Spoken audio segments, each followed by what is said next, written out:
पूर्वांचल में ठाकुर वर्सेस ब्राह्मण, Thakur versus Thakur, Thakur versus OBC बहुत होता है, लेकिन विनीत सिंह के लिए कहा जाता है कि वो सबको एक साथ साध लेते हैं। कहते हैं हाथी के पांव में सब कुछ समाहित है। ऐसा क्या करते हैं कि सारी दल के लोग, सारी बिरादरी के लोग विनीत सिंह के साथ खड़े हो जाते हैं, बाकी लोगों के साथ नहीं खड़े होते? देखिए, मिर्ज़ापुर जनपद, सोनभद्र जनपद में मैंने एमएलसी का 2009 में चुनाव लड़ने गया।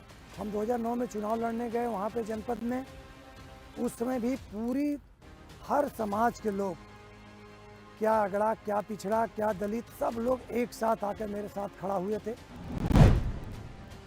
हर को जो मेरे सामने आया, जो भी काम लेकर आया, जिस प्रकार का भी काम लेकर आया, विकास संबंधित काम लेकर आया, चाहे लखनऊ से काम होना है, दिल्ली से काम होना, जिले स्तर पे काम है, जनपद स्तर के कामों को मैं अपने मन से और तन से एकदम लगकर हमेशा काम किया हूँ लोगों का। धनंजय और अभय की जो वर्सेज लड़ाई चल रही है, तो आप देख ही रहे हैं, वो सोशल मीडिया पे भी चल रही है, मैदान में भी चल रही है, सब जगह चल रही है।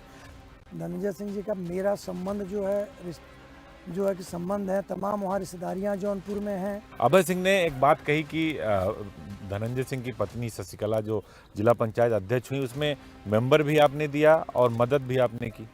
इस प्रकार से जो है कि चुनाव आता है, तो चुनाव देखिए एक दूसरे से संबंध रहता है, तो एक दूसरे का हमेशा सहयोग में आदमी रहता है। नहीं, अभय सिंह ने ये भी कहा कि आपने सदस्य भी दिया फ्री में और पैसा भी आपने दिया। क्या आपको लगता है कि धनंजय सिंह जी को पैसे की आवश्यकता क्या पड़ी होगी? अगर विनीत सिंह नहीं होते तो धनंजय सिंह की पत्नी जिला पंचायत अध्यक्ष नहीं होती। पहले भी बताया कि जितनी मुँहें उतनी बातें होती हैं। राजनीति में हमेशा एक दूसरे का सहयोगी बनकर आते हैं लोग। अखिलेश यादव कहते हैं कि जो बुलडोजर चलता है वो जाति देखकर जाता है, राजपूतों के ऊपर बुलडोजर नहीं चलाया जाता, और योगी सरकार जाति देखकर बुलडोजर चलाती है। इस सरकार में किसी भी जात का व्यक्ति अगर गलती किया है, किसी भी जात का व्यक्ति अगर गलती किया, तो बुलडोजर चला है और आगे चलता रहेगा। आपके ऊपर एक मुकदमा लिखा गया था अखिलेश यादव की सरकार में, कार्टून को लेकर अपहरण का मुकदमा। बाद में उस मुकदमे का क्या हुआ, उसमें आपको जेल जाना पड़ा, जेल से रह के चुनाव लड़ना पड़ा।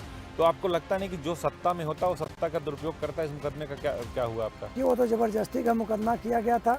सबको पता है कि अगर सोशल मीडिया से कोई चीज़ अगर चलाई जाती है, तो साफ सुथरी बात है कि पहले वो आईडी को चेक करिए कि वो आईडी है किसका। को लगता है कि जो राजनीति का आचरण है, जो लोकतंत्र का आचरण है, कितना बदल गया? क्योंकि अब भाषा की मर्यादा नहीं रही राजनीति में, और एक दूसरे के ऊपर जब आरोप प्रत्यारोप चलता है तो लोग राजनीतिक और लोकतंत्र दोनों की मर्यादाओं का पालन नहीं करते। ये परंपराएं तो तोड़ी गई है। राजनीति की जो मर्यादा था, आज तुच्छी राजनीति टाइप के लोग बात करने लगते हैं। तो 2009-10 से भी एमएलसी हैं, राजनीति में हैं, बहुजन समाज पार्टी, फिर भारतीय जनता पार्टी। जो पुरानी सरकारें थी, जो पुराने बड़े लीडर थे, वो एक दूसरे का सम्मान करते थे। अटल बिहारी वाजपेयी ने भी सदन में जब पोखरण परीक्षण किया था इंदिरा गांधी जी ने, तो उन्होंने इंदिरा गांधी को दुर्गा कहा था। और आज देखिए सदन में क्या हो रहा है, एक दूसरे को व्यक्तिगत टिप्पणियां कर रहे हैं। टिप्पणी इस प्रकार के लोग करने लगे हैं, बता दिए मैंने, निजी आ गए, निजी पे पर्सनल लोग लेने लगे हैं।